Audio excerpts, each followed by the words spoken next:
तो हेलो मेरे कक्षा 10वीं के बच्चों, कैसे हैं आप सब? अच्छे ही होंगे। जून आ गया है और अब पढ़ाई शुरू कर देना चाहिए आप लोगों को।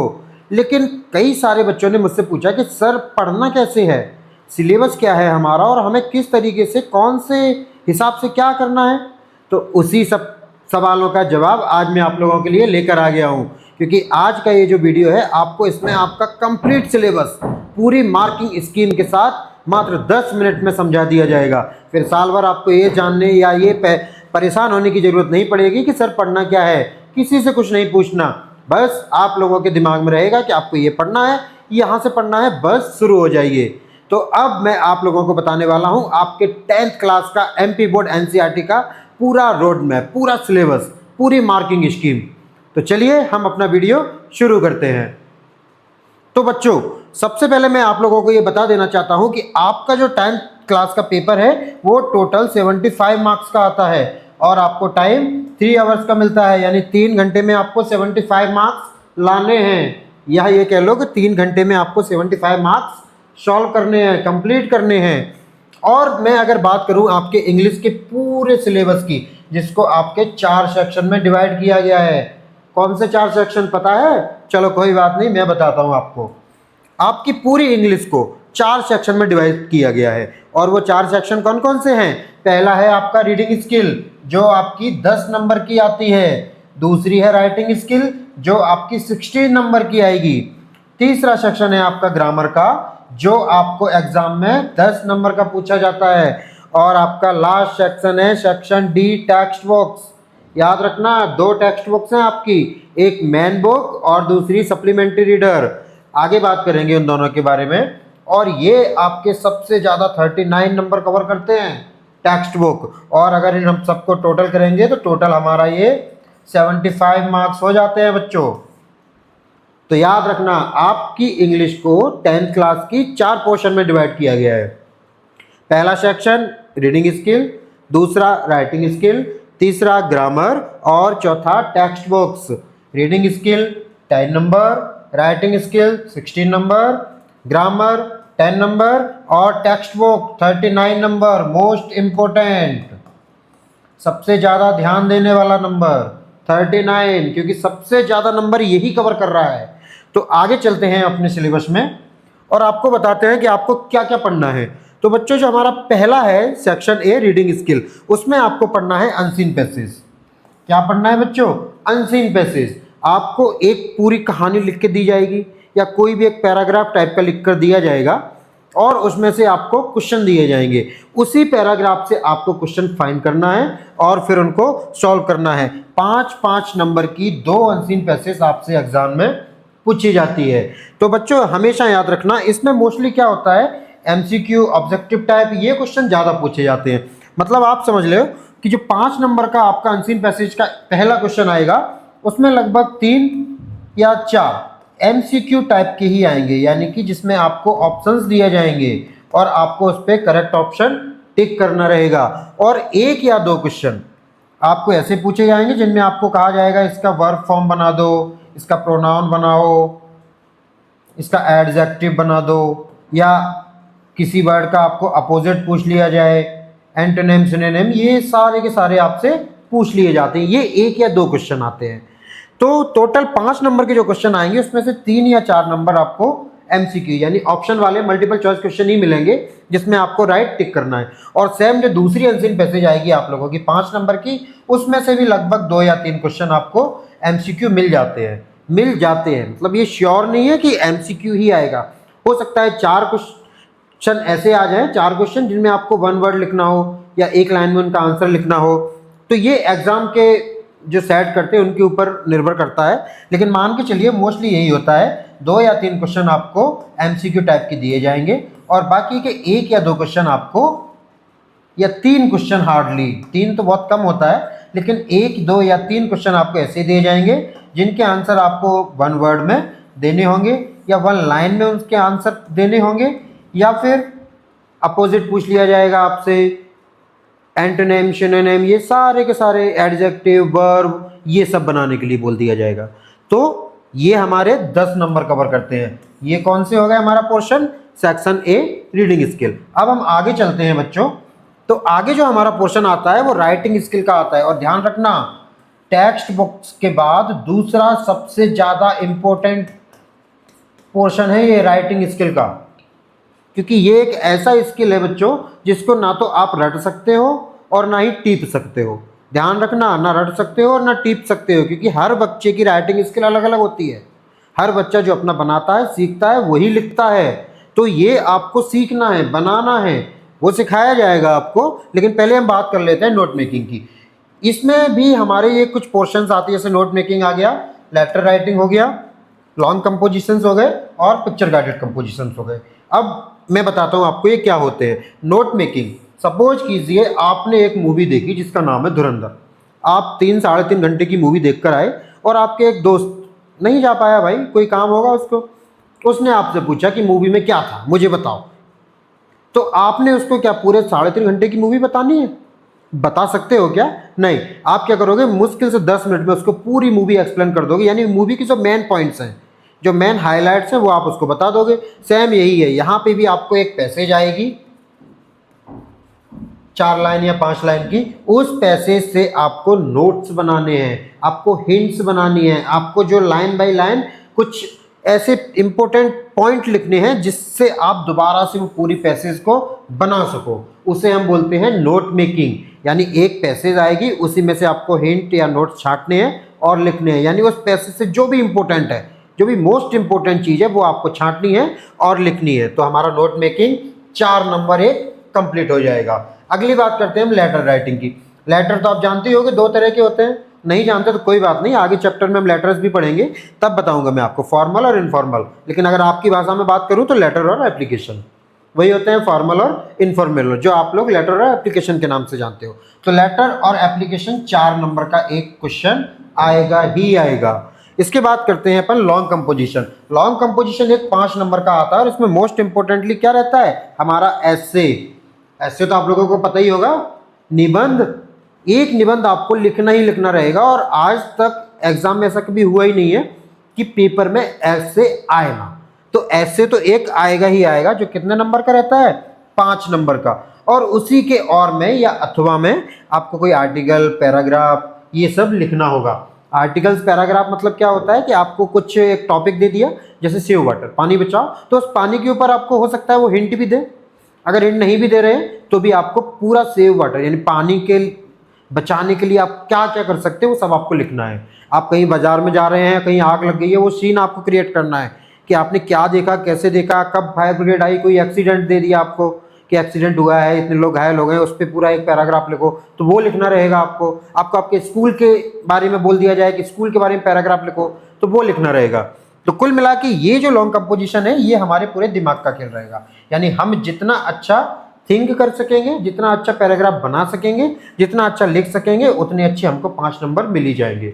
और अगर इन पे ज़्यादा ध्यान ना दे पाओ तो ऐसे तो अपने कंप्लीट कर ही लेना, क्योंकि ये 5 नंबर मुफ्त के होते हैं। एक ऐसे लिखना है हमें अच्छे तरीके से और 5 नंबर हमको मिल गए। अब बात करते हैं हम अपने पिक्चर गाइडेड कंपोजिशन की, जो हमारा 3 नंबर का एक क्वेश्चन आएगा एग्जाम में। बच्चों, पिक्चर गाइडेड कंपोजिशन क्या होता है? जैसा कि इसके नाम से पता चल रहा है, पिक्चर गाइडेड, यानी कि आपको एक पिक्चर दे दी जाएगी। पिक्चर का मतलब समझते हो ना, चित्र, और गाइडेड मतलब वो चित्र ही आपको गाइड करेगा कि आपको लिखना क्या है, आपको बताना क्या है। सपोज दैट कि आपको एक ताजमहल का फोटो दे दिया जाए और आपसे बोला जाए कि एक जो है आप इस पे पैराग्राफ लिखिए, यानी आपको एक चित्र दे दिया, एक पिक्चर दे दी उन्होंने ताजमहल की, तो आपको ताजमहल के बारे में पूरा का पूरा लिखना है। करीब 8-10 लाइन, या मान के चलिए आपको 80 वर्ड्स तक लिखना है, क्योंकि 3 नंबर का क्वेश्चन है। 60, 70, 80 वर्ड्स आपको बहुत अच्छे से लिखना है, जिसमें ग्रामर की कोई भी मिस्टेक नहीं होनी चाहिए, क्योंकि याद रखना बच्चों, ग्रामर की मिस्टेक में ही सबसे ज़्यादा नंबर कटते हैं। तो ये पिक्चर गाइडेड कंपोजिशन 3 नंबर का एक क्वेश्चन आता है।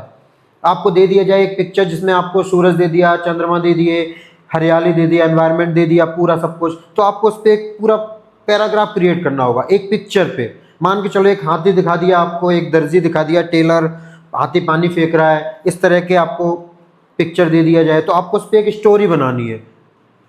या चूहा या कछुआ दे दिया जाए आपको, तो सुना है ना, कछुआ और खरगोश, कछुआ और खरगोश वाली स्टोरी सुनी है ना, इन दोनों की फ़ोटो दे दी जाए और एक रेस ट्रैक बना दिया जाए, तो आपको पता ही है ना, चूहा और खरगोश, सॉरी खरगोश और कछुए की कहानी पता ही है ना आप लोगों को। तो ये पिक्चर गाइडेड कंपोजिशन वो है जिसमें आपको एक चित्र दिया जाएगा और उस चित्र के हिसाब से आपको 3 नंबर की एक कहानी हार्डली 70 to 80 वर्ड्स में लिखनी होगी। ध्यान रहे बच्चों, तब आपके ये 3 नंबर कंप्लीट हो जाएंगे। तो ये पूरा का पूरा पोर्शन हमारा कितने नंबर का है बच्चों? 16 नंबर का। ठीक है, ये हमारा सेक्शन भी राइटिंग स्किल। आगे चलते हैं हम, जो हमारा सेक्शन सी है ग्रामर। तो उस ग्रामर को भी बच्चों 2 पार्ट्स में डिवाइड कर दिया गया है। यानी पहला फिल इन द ब्लैंक्स, यानी कि हम बोल सकते हैं MCQs, multiple choice questions, objective type जो क्वेश्चन आते हैं ना हमारे, वो क्वेश्चंस ये कितने नंबर के आएंगे? 5 नंबर के। और एक डू एज डायरेक्टेड, ये कितने नंबर का आएगा? 5 नंबर का। मल्टीपल चॉइस क्वेश्चन में आपको बच्चों tense, prepositions, verbs, conjunctions, articles, modals, determiners, इतने हैं। कुछ एक आध 2 टॉपिक्स और हो सकते हैं, जैसे जिरंड हुआ आपका, इन्फिनिटिव वर्ब्स हुए, ये सब हो सकते हैं 1-2 टॉपिक। तो आगे अपन जब ग्रामर पढ़ेंगे सारे टॉपिक कवर करेंगे, उसकी चिंता आप लोग मत करिए। तो इनमें से आपको 5 नंबर के एमसीक्यूज या ऑब्जेक्टिव टाइप जो आप लोग बोलते हो, ऑब्जेक्टिव टाइप जो क्वेश्चंस होते हैं वो आएंगे। यानी आपको क्वेश्चन पूछा जाएगा, उसके ऑप्शंस दिए जाएंगे और आपको करेक्ट आंसर टिक करना रहेगा।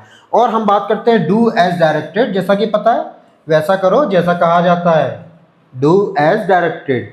मतलब इसमें आपको voice, active and passive, transformation of sentence, clauses, narrations, ये सब पढ़ने रहेंगे। तो ये आपको वो करना है जो वो कहेंगे। उन्होंने एक टेंस दिया, बोला पास्ट इंडेफिनिट में चेंज करो, तो आपको चेंज करना है। पास्ट इंडेफिनिट में दिया, बोला पर कंटिन्यूस में चेंज करो, तो आपको चेंज करना है। एक्टिव दिया, पैसिव में चेंज करना है। पैसिव दिया, एक्टिव में चेंज करना है। क्लाउजेस दिए उन्होंने। तो ये जो ग्रामर रहेगी बच्चों, ये भी 5 नंबर की रहेगी और इसमें 5 क्वेश्चन आपके आएंगे। इसमें 5 क्वेश्चंस आपके आएंगे और ये वो 5 क्वेश्चन रहेंगे जो आपको सॉल्व करने होंगे, यानी इंटरचेंज करने होंगे उनको। यानी जैसा आपको करने को कहा जाएगा वैसा आपको करना पड़ेगा। तो टोटल आपकी ग्रामर 10 नंबर की आती है। आगे हम बात करते हैं टेक्स्ट बुक, जो मैंने आपको बताया ना सबसे इंपॉर्टेंट, मोस्ट इंपॉर्टेंट पोर्शन हो गया, क्योंकि ये कितने नंबर का आ रहा है? 39 नंबर्स। अगर आपने टेक्स्ट बुक कंप्लीट कर ली तो मतलब आपके 39 नंबर कंप्लीट हो गए। और इसमें जो हमारे चैप्टर्स हैं, ये चैप्टर्स हमको याद रखने हैं। और बच्चों ध्यान रखना, इन चैप्टर्स के हमको राइटर्स भी याद करने हैं। जो पोएम दी गई हैं उन पोएम्स के हमको जो पोएट्स हैं वो भी याद करने हैं, क्योंकि कभी कभी ऑब्जेक्टिव टाइप क्वेश्चंस में हमको इनके राइटर्स पूछ लिए जाते हैं। या इस जो 39 नंबर का जो पूरा पूरा ये आता है अपना फर्स्ट फ्लाइट बुक और जो दूसरी बुक सप्लीमेंट्री है, उसमें से हमको कुछ एक्सट्रैक्ट भी पूछे जाते हैं। एक्सट्रैक्ट मतलब समझते हो बच्चों? Unseen passage. तो उन अनसीन पैसेज के जो क्वेश्चंस होते हैं उनमें 1 नंबर का क्वेश्चन आ ही जाता है जिसमें आपको राइटर्स का नाम पूछ दिया जाए या फिर उस चैप्टर का नाम पूछ दिया जाए कि ये कहाँ से लिया गया है। तो याद रखना, हमको ये सारे चैप्टर्स और उनके राइटर्स के नेम और ये सारी पोइट्रीज और उनके पोइट्स के नेम याद ही रखने हैं बच्चों, किसी भी कीमत पे। आगे बढ़ते हैं हम। हमारी जो दूसरी बुक है फुटप्रिंट्स विदाउट फीट, इसके जो चैप्टर्स हैं वो भी हमें पढ़ने हैं, क्योंकि कुछ क्वेश्चंस इससे भी आते हैं। इसके हम आगे बढ़ते हैं बच्चों। आप देख लेते हैं मार्क डिस्ट्रीब्यूशंस। तो देख लीजिए बच्चों, ये जो हमारी रीडिंग स्किल है वो 5-5 नंबर के ये आ रहे हैं। 10 नंबर राइटिंग स्किल ये रही हमारी, ग्रामर हमारी ये रही 10 नंबर की, राइटिंग स्किल 16 नंबर की, और ये भी हमारी 10 नंबर की, और ये हमारे आते हैं 39 नंबर्स। ध्यान देना बच्चों, 39 नंबर्स सबसे ज्यादा यही आता है। आप देखिए जो टेक्सुअल एमसीक्यू है, यानी कि मल्टीपल चॉइस क्वेश्चंस हैं जो टेक्स्ट बुक से आएंगे, वो आएंगे 4 नंबर के। जो एक्सट्रैक्ट आएगी प्रोज एंड पोएट्री की, वो 3-3 नंबर के 2 क्वेश्चन आते हैं, वो आपके आएंगे 6 नंबर के। शॉर्ट आंसर टाइप क्वेश्चंस आएंगे आपके 12 नंबर के, यानी कि आपके 6 क्वेश्चन 2-2 नंबर के आएंगे। फिर आपके शॉर्ट आंसर के जो पोएट्री के आएंगे वो 2-2 नंबर के 2 क्वेश्चन आएंगे, टोटल 4 नंबर के। इसके बाद जो शॉर्ट आंसर आपकी जो दूसरी बुक है ना फुटप्रिंट्स विदाउट फीट, उससे आएंगे 2-2 नंबर के 2 क्वेश्चंस। और जो लॉन्ग आंसर टाइप क्वेश्चंस हैं वो प्रोज पोएट्री जो आपकी मेन बुक है फर्स्ट फ्लाइट, उससे एक क्वेश्चन 3 नंबर का, और एक क्वेश्चन आपका लॉन्ग आंसर का फुटप्रिंट्स विदाउट फीट, उससे आएगा 3 नंबर का। तो टोटल मिला के ये 39 नंबर का आ जाएगा आपके इसमें। ठीक है, तो ये बच्चों आपका पूरा का पूरा सिलेबस कंप्लीट है। आप देख सकते हैं पूरा का पूरा सिलेबस आपका कंप्लीट हो चुका है। एक अगर ओवरव्यू हम बताएं तो जो ऑब्जेक्टिव टाइप क्वेश्चंस आते हैं बच्चों, वो 10 क्वेश्चन आएंगे अनसीन पैसेज से, 5 क्वेश्चन ग्रामर के फिल इन द ब्लैंक से आएंगे और 5 नंबर डू एज डायरेक्टेड। ये मैं जो बात कर रहा हूँ वो उन क्वेश्चंस की बात कर रहा हूँ जो एक एक नंबर के क्वेश्चंस होंगे, जिनके मार्क्स कितने होंगे, एक एक नंबर के होंगे। 4 जो हमारी टेक्स्ट बुक से एमसीक्यू आएंगी, मल्टीपल चॉइस क्वेश्चंस वो, और जो 3-3 नंबर की जो पोएम और पोएट्री, जो पोएम और जो प्रोज की जो एक्सट्रैक्ट आएंगी वो एक एक नंबर की 3। ठीक है, तो टोटल हमारे ये एक एक नंबर के क्वेश्चंस हो गए। बाकी के आप ध्यान रखना, जो 2 नंबर के क्वेश्चन होंगे वो आपको 30 वर्ड्स में लिखना है, जो 3 नंबर के क्वेश्चन होंगे वो आपको 75 वर्ड्स में लिखना है, और जो 4 नंबर के क्वेश्चन होंगे वो आपको 120 वर्ड्स में लिखना है, और जो लॉन्ग आंसर जो 5 नंबर का क्वेश्चन होगा जैसे ऐसे, वो आपको 130 से 150 वर्ड्स तक लिखना है। तो ये आप लोगों का पूरा कंप्लीट सिलेबस हो गया। इसकी लिंक में आपको इसका पूरा का पूरा पीडीएफ भी आपको दे दिया जाएगा, जहां से आप वापस उसको एक बार देख सकते हैं, चेक कर सकते हैं। और हम बहुत जल्दी अब अपना सिलेबस शुरू करने वाले हैं। बहुत जल्दी आपको ये सिलेबस आपको हमारे YouTube चैनल इंग्लिश धाम पे मिलना शुरू हो जाएगा। तो बस आप लोग चैनल को सब्सक्राइब करते रहिए, लाइक करते रहिए और अपना पूरा कोर्स पढ़ते रहिए।